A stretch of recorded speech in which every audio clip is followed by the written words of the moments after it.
mga amigo, mga amiga, mga chismoso at libakira, welcome to my vlog. Isang maganda at mainit at tanghali sa inyong lahat mula dito sa Lasak City. Nako, eto na nga mga krakrak ang mga latest na pinagchichismisan ng ating mga kapitbahay na mga taga-Tacos na kung saan may paskandalo, controversial galore sila doon sa kanang latest ganap sa mga kanilang pa-national pageant ba na kung saan sabog na sabog talaga, buhay na naman ang mga himuglubi ng Kuragan sa pagkachismosa mga krakrak. Pusing Kuragan ha, tayo pa nakita mong braday.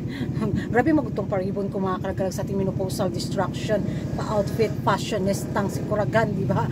Eto na nga mga karagarag, may pambato na ang Paraguay sa darating na Miss Universe 2024 sa Mexico na kung saan nawindang ang mga chismoso at mga chismosa nating mga kapitbahay na mga taga-Tacos. Itong si Naomi ba? Naomi, basta yun yung pangalan niya mga karagarag na kung saan pinotaktig galore talaga siya sa araw na to. Talagang sinugod siya ba na mga ano bitaw, hindi sang-ayon sa kanyang pag-appoint. In-appoint lang siguro to siya mga karagarag. Yun yung nabasa ko, in-appoint lang siya na maging pambato ng Paraguay. Or nanalo ba kasi amot lang, hindi ko naman kasi nasundan yung papageant nila. Itong na lang yung mga balitang nabalitaan ko ba sa pagkachismosa ni Kuragan. Kasi nga naman, dati pala tong lumaban sa Argentina, naging pambato sa Miss Eco 2016.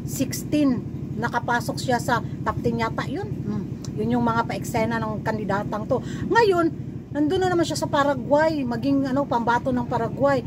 At napaka-question ang mga chismoso, mga Paraguayan din. Bakit daw ito yung ipapadala nila sa Miss Universe? Wala naman daw tong kaalam-alam sa Paraguay kasi nakatira to sa Dubai. Yun yung hanas nila mga karag-karag. Sabi nila, this very big disappointment daw ng Miss Universe Paraguay organization ang pagkorona sa kandidatang to. Wala talaga daw kaamor-amor sa kanila. Dahil sa putakting natanggap niya, ayun, private niya yung Instagram account niya. Kanina nung inopen ko is hindi ako nakakuha ng mga picture niya ba, chinek ko lang. Pagbalik ko, kasi ako para itaplak ko dito sa vlog ko ba, naka-private na. Wala. Nga si Kuragan na late sa pag-check screenshot. So, yun yung hanas ng mga fans doon na mga taga-Tacos at pati yung kandidata ngayon na nanalo sa Miss Universe Paraguay Crown, ayun, dahil sa basa natanggap, wala.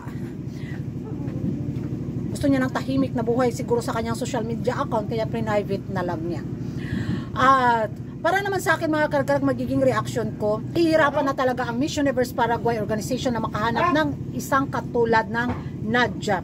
Yung taas kasi na beauty standard ni Nadja, ang ganda kasi ng babaeng yun. Sayang nga lang, hindi siya nagwagi noon nung lumaban siya sa Miss Universe.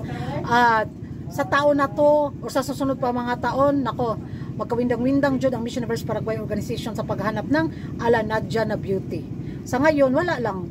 Pulot-pulot lang din sila na, ikaw na, ganun-ganun lang din sila. Kaya, windang din ang mga fans kung sino yung kandidatang maging magbabalik sa ningning ng Paraguay sa Miss Universe. Kasi kung matandaan natin, yung last na pinadala ng Paraguay is, sabi na, sikat na nga yun, daming followers, di ba?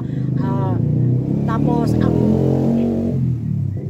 motor, ang ganda pa ng bigatin yung background ng kandidatang yun, kaso ligwak ganun din. So sa taon na to, lalong maging kontrobersiya ang Miss Universe Paraguay dahil sa pinadilang nilang kandidata, which is happy rin ako magkagulo-gulo sila para buhay na naman ang channel Kuragan na pagchichismisan natin, di ba?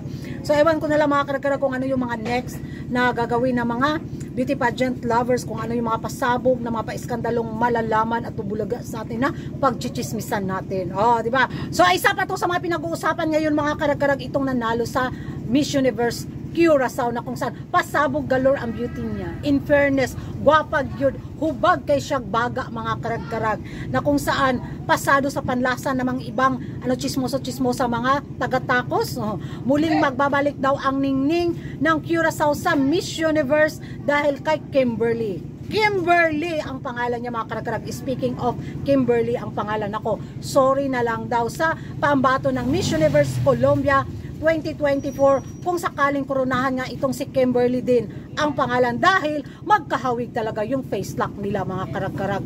Pareho din yung pangalan Kimberly, tapos yung sa Curaçao din Kimberly, na puro Kim daw yung pangalan na impas galore. So masaya sila na una daw koronahan si Kimberly ng Curaçao, tapos itong Kimberly ng Miss Universe Colombia, sana hindi manalo, sana nga hindi manalo itong sa Colombia, malakas din na kalaban sa Miss Universe 2024 kung sakali man, no, di ba? Pero okay na rin, dalawang Kim yung maglalaban, di mahirapan at malito si Maring Haluda Universe, di ba? Oy Kimberly, oy, it's Kimberly again. O, tapos yung face lock nila, ano, magkapariha lang din yung ano. O, wala, angat ang beauty ni Chelsea kung itatabi silang tatlo. Panalo pa rin ang pens.